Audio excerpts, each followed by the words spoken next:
Ricitos de oro han llegado al mercado. No me estoy refiriendo a Miguel Luzárraga, a Allianz Bernstein, bienvenido. Los ricitos de oro han llegado al mercado. Por un lado, bienvenido, buenos días. Buenos días, muchas gracias. Lo que ha llegado aquí a Negocios Televisión son los indicadores macro de Allianz Bernstein que nos pedís todo el mes para ver de qué manera se puede ir afrontando el mercado. ¿Cómo vienen? Porque esto viene con ricitos volando por aquí, ¿eh?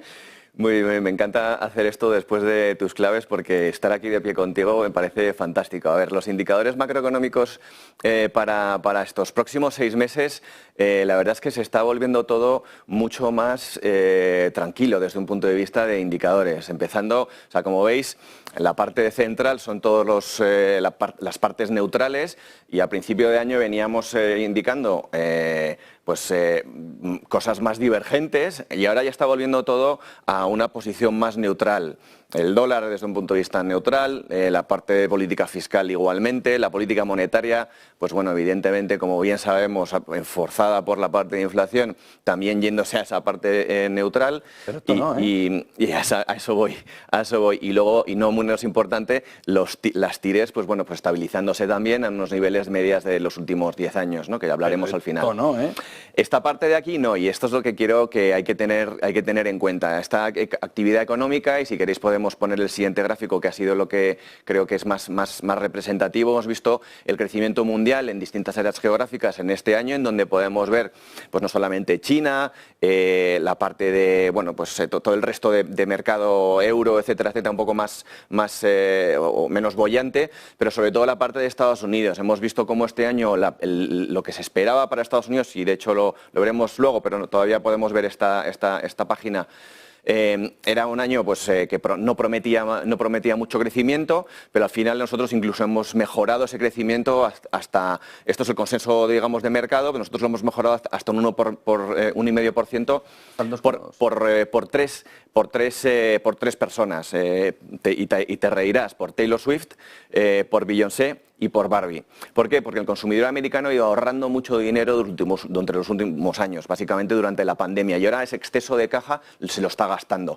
De hecho, bueno, pues hemos visto cómo se están gastando en esos conciertos. De media, cada individuo que va son $1.000 lo que se gastan. Por lo tanto, es una barbaridad lo que se gasta en ese tipo de cosas. Pero con Barbie ¿no? Y ahí no, con Barbie no. Bueno, de hecho, todo el merchandising Mattel está muy bien en bolsa precisamente por esa película. Por lo tanto, hay mucho alrededor de la película, ¿no? Por lo tanto... Claro, pues yo te preguntaría aquí, ¿va a poder mantener Beyoncé y Taylor Swift esos conciertos a 1.000 euros o lo van a tener que hacer una rebajita de Navidad? Pues claramente no, y lo podemos ver aquí, ¿no? De hecho, en el 2024, Estados Unidos, pues vamos a ver que van a venir las curvas, va a venir movimientos más rocosos, va a venir más volatilidad. Por lo tanto, vemos cómo esta situación de este año, que era inesperada, se esperaba, estábamos hablando todas las gestoras y todo el mundo, incluso tú aquí, estamos hablando de que iba a venir, digamos, esa esperada recesión, que no iba a ser muy grande, pero que tal, muy probablemente llegue el año que viene en determinadas áreas, más probablemente en Europa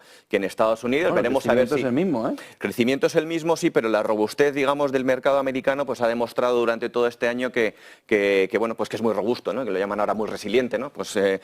Claramente Estados Unidos el año que viene nos puede dar alguna sorpresa, incluso algo negativa. Bueno, la FED ha ayudado un poco en la retórica ayer, pero claramente eso no va a aguantar, ¿no? Durante todo este periodo. Por lo tanto, hay que mirar mucho, sobre todo el mercado laboral americano, y no dejar de lado pues qué puede pasar con Europa, ¿no?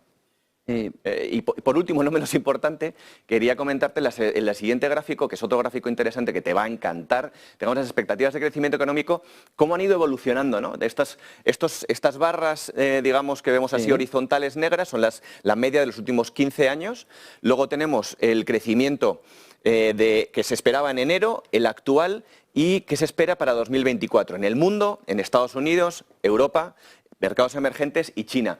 Y veis que básicamente en Estados Unidos, en el mundo y la parte de China, pues tienes una especie de crecimiento menor, ¿vale? Un poco de ralentización. Sin embargo, bueno, China es salvaje. En Europa sí que vemos que puede existir algo más de crecimiento. Esto es también consenso de mercado de crecimiento de PIB. Lo de China sí es, bueno, puede llegar a ser preocupante. No, digo, salvaje respecto a esto. Sí, sí, Claro. el gap aquí es mucho mayor que en el resto de economías. No podía ser, en términos relativos puede ser Freno un es poco, importante, ¿eh? pero el freno de sí que bien es cierto que China, pues bueno, pues ha sufrido un cambio de política muy importante en los últimos años y esto es una media de los últimos 15, por lo tanto está un poco desvirtuado por eso, Vale. pero en cierto modo la occidentalización, digamos, del mercado chino tiene sentido más a estos niveles que a estos. ¿Vale? Por lo tanto, bueno, vemos la fotografía, digamos, a largo plazo, podemos ver que bueno, pues hay una pequeña ralentización en las mayorías de las economías, salvo en Europa, que le va a hacer A mí esto me extraña, muy probablemente... Porque si esto fuera así, entonces parte de la inversión tiene que ir a Europa. Efectivamente, yo la verdad es que también lo cojo un poco con pinzas, ya sabéis que todas las estimaciones a principio de año suelen ser mucho más optimistas de lo que son al final de año, lo que también dice mucho del resto de economías, pero creo que Europa va a estar más en media de lo que se ha esperado este año, básicamente. Inflación. Ayer dijo la FED, bueno, esto empieza. Si vemos el PCE, hemos visto antes cómo Nick Timiraos nos decía, oye, a 6 meses están en 1,9. Nos dice la FED un año porque quiere. ¿Qué va a pasar con la inflación en 2024? Y si vamos a tener incluso un problema deflacionario, que es de intentar sujetar la economía y, oye, cuidado, que esto tiene ya componente deflacionario, ¿o no?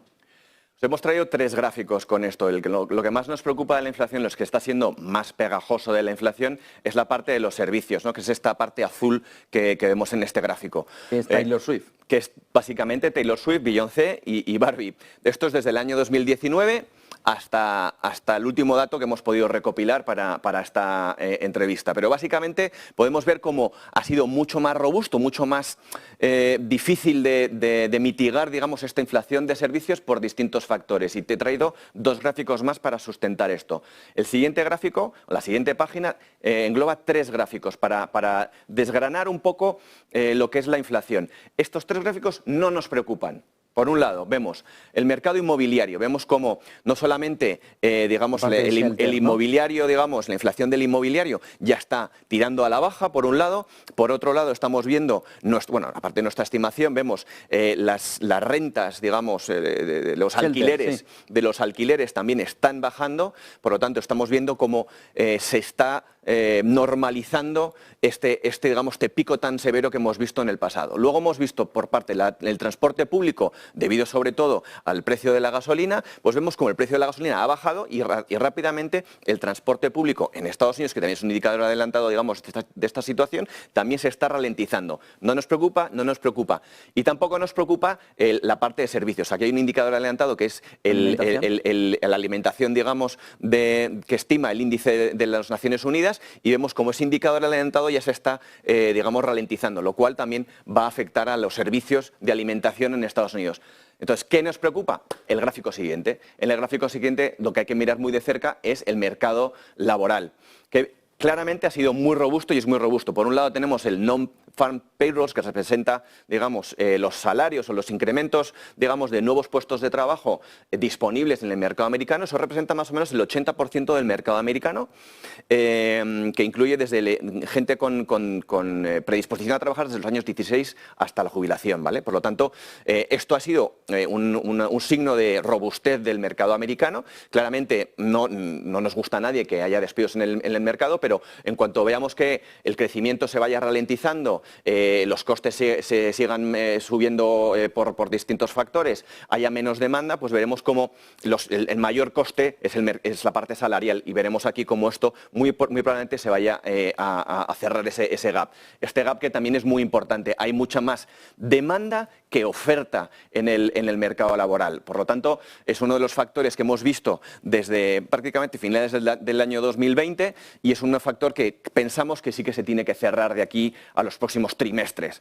Por lo tanto, esto es lo puede único... darle la vuelta a esa tasa de desempleo también. Efectivamente. Es que ayer decía la FED que 4,1 de media el año que viene, que son 4 décimas más de lo que tenemos ahora, es muy poquito. Es muy poco, pero bueno, vamos a ver si con eso lo que está haciendo la FED sobre todo es intentar encontrar ese equilibrio, digamos, entre las fuerzas económicas que existen en Estados Unidos para que el aterrizaje sea mucho más suave, ¿no? Y que no afecte a todas las familias y que no afecte, digamos, al crecimiento americano, que eso es importante. 2024, porque con este escenario Pues claramente, aquí lo que te he traído yo creo que han sido un par de gráficos importantes. Yo creo que a día de hoy el análisis de este año ha sido en renta variable, que es la parte de aquí, que vamos a ver cómo analizamos eso, sobre todo desde un punto de vista de valoración de renta variable y luego valoración del high yield, y luego veremos un poco qué efectos puede tener digamos, las bajadas potenciales de tipos que dicho anunció ayer el Powell con el dot plot diagrama de puntos americano. Bueno, entonces, aquí, digamos, en la parte de renta variable podemos ver cómo hemos visto cómo ha habido un empuje muy fuerte de 7 compañías a principio de año, luego hemos visto una parte en donde se han dormido durante 4 meses y luego ha vuelto a repuntar, pero ya prácticamente todo, ¿no? Por lo tanto, hemos visto como compañías de baja volatilidad, compañías defensivas y compañías de calidad, pues han ido tirando más en lo que puede venir en esta última fase del año. Y es lo que nosotros estamos apostando a día de hoy. Si veremos por valoraciones cómo ha estado el mercado americano, vemos cómo la situación actual frente a los últimos 10 años, vemos cómo ahora mismo el mercado americano en términos generales está, digamos, más caro que la media. Pero si lo hacemos desde un punto de vista de equal weight, es decir, de todos pesan lo mismo en el mercado del S&P 500, podemos ver cómo el mercado americano todavía le queda, digamos, un poco de recorrido. Lo mismo en Europa bastante, y lo mismo en emergentes. Por lo tanto, ¿qué te quiero decir con esto? Que hay oportunidades en el mercado americano desde un punto de vista de compañías con menor beta, menos sensibilidad a los movimientos grandes del mercado. Fuera de las 7 magníficas. Fuera de las 7 magníficas, compañías que paguen dividendos, compañías con calidad, compañías, digamos, un poco más defensivas, que lo que hemos ido hablando. ¿Y en Europa qué compañías son? Pues básicamente 3/4 partes de lo mismo. Lo que pasa es que en Europa tenemos un mercado mucho más value, por lo tanto vas a tener que tirar un poco más de bancos, vas a tener que tirar un poco más de utilities, vas a tener que tirar un poco más de ese tipo de compañías, ¿no? Por lo tanto es un poquito más diversificado en Europa, pero vamos, nuestra apuesta a día de hoy sigue siendo más en Estados Unidos que la incertidumbre que pueda generar Europa. La parte de renta fija vemos como la normalización de las tires, sobre todo de los spreads de high yield, pues bueno, se ha llegado a las medias de los últimos 10 años, tanto en Europa como en Estados Unidos. Y por último, no menos importante, en la última parte de lo que te traigo, aunque aquí en high yield buscaríamos calidad siempre. Y luego, para tirar a lo que hablábamos fuera de línea, digamos el Treasury americano. El siguiente gráfico es qué puede pasar con el Treasury americano. Claro, ahora mismo estamos. No llegas tarde. Lo que hay que comprar es ¿Pero básicamente tarde duración. ¿O no? Bueno, te puedes sentar, digamos, en lo que es la TIR que puedes esperar con unas duraciones en torno a 4 o 5 años y esa TIR esperada, ese carry que se llama, te puede esperar. Si hablamos de 75 recortes el año que viene, 75 puntos básicos, estamos hablando de entre un 7 y un 8% de rentabilidad todavía. Por lo tanto, sí que podemos llegar un pelín tarde, pero todavía el rebufo de lo que puede suceder puede ser interesante, ¿no? Tener digamos, ese cupón o tener digamos, esa TIR que te asegura, extra. Si la inflación se cae abajo, ese cupón te asegura un gap de rentabilidad que no habíamos vivido en los últimos años. Es decir, pero exacto. La clave es si ya es tarde. Porque el que entra al 5% es capitán general de 10 de la mañana. Estoy totalmente de acuerdo contigo. El haber entrado pronto está por debajo del 4, ¿eh? Sí, sí. Está por debajo del 4, el 10 años americano. Y el 2 años está en el 4,4. De tal manera que va a ir muy rápido también el movimiento de bajada. Los movimientos van a ser muy rápidos y se anticipan mucho en el mercado, por lo tanto habría que posicionarse ya o haberse posicionado en renta fija. Pero hay escena, hay hueco. Hay hueco y hay posibilidades y hay oportunidades muy interesantes en renta fija. Pues muchísimas gracias, Miguel Luzárraga. Buen día y buen negocio. Gracias, un placer. 9:24. Vamos a una pequeña pausa de publicidad y enseguida volvemos.